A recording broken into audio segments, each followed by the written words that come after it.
the Monadnock International Film Festival and localofpeterborough.com, and we're live here at the festival, and we're sitting down and speaking right now with Kyle Turgeon, actor, writer, and director of Figments of a Father, and also speaking with Sue Tinkham, who's the producer of the same movie, and you're also a creative director for other movies. And so tell us a little bit about this movie. What made you decide you wanted to jump in and start producing? Well, Kyle had come up with this great idea. We worked on a movie together last year, and we started talking about doing other projects, and he came up with this great concept and then wrote the script to back that up, and it was really a great script, and I thought it would be a great opportunity to jump on it and help out.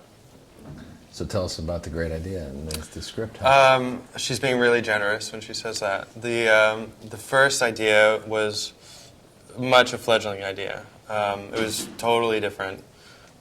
Same theme, but a completely different execution of it. Whereas my film's about, in the iteration, or our film, excuse me, in this iteration of it, it's about Figments of a Father refers to a father-daughter relationship and how the main character, the father, is kind of a figment, whereas in that, the figment was the main character's father, if that makes sense. Did I explain that all right? Yeah. And about him searching for his biological father, which is totally different. And But it touches upon mental illness, and I thought that was it's a hard thing to write about. So What type of mental illness? bipolar. Bipolar. Yeah. Okay. And it affects a lot of people, and a lot of people don't really talk about it. But I just thought it was a great creative way of bringing it out and creating that discussion about mental illness and how it does affect people. Is the mental illness on the part of the daughter or the father in the movie? the father. The father. Okay. Yep, spoiler alert. Okay. So it's so the movie it tells a story about the relationship between the father and the daughter, how she might deal with it. I think I made it way more confusing than I needed to. No, I was just talking about what the name reference, the relationship that the name reference. It's very much about the main character, and it's his daughter who reels him back to reality. But that's kind of the climax of the film. I see. And she's mentioned, but she doesn't appear, but for only one scene. And is this a subject matter that was inspired by anything? It's just a passion? Yeah. Mental illness is like something that I'm really passionate about. I think it's a hugely mincing my words here. Sorry. It's a topic that's not discussed at all, and it's becoming much more of an issue. It's being diagnosed more and more and more and more, and we're seeing it in the media. You know,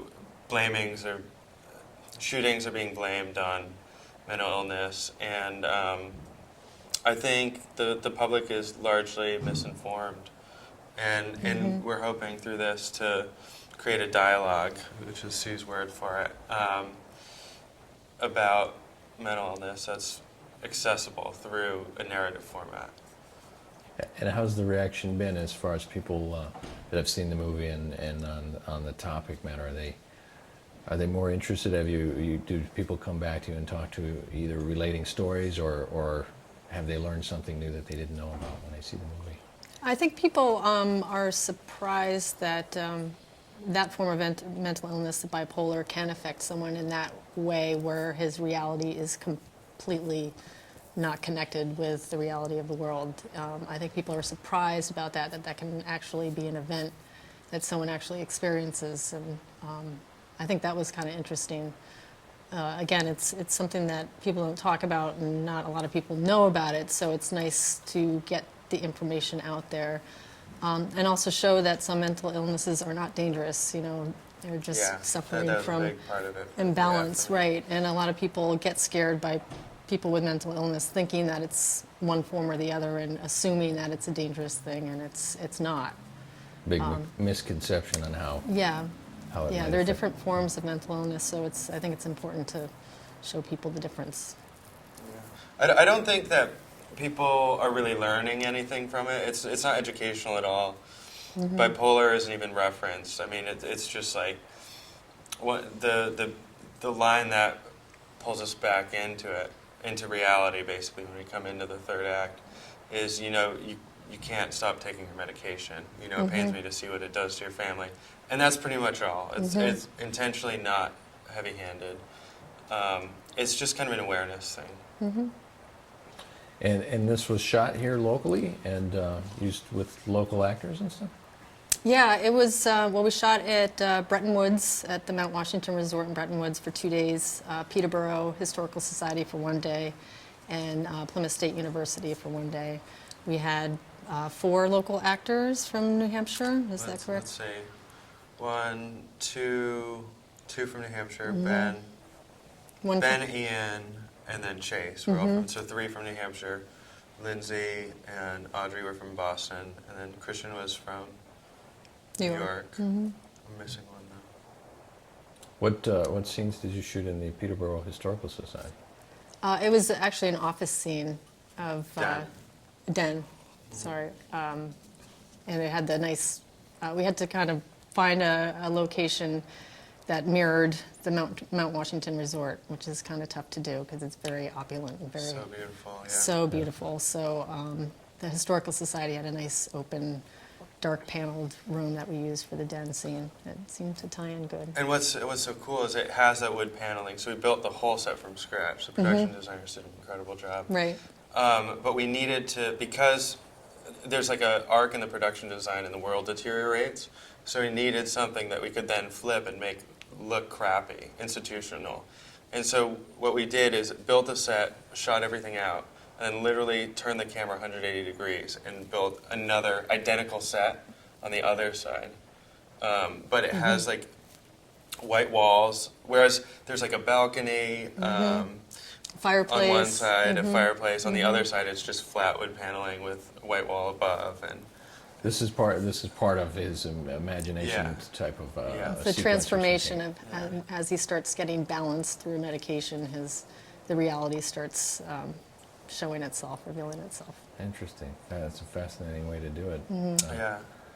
Looking forward to seeing the movie. So where do you go from here with the movie? Are you going to try and push it at more festivals?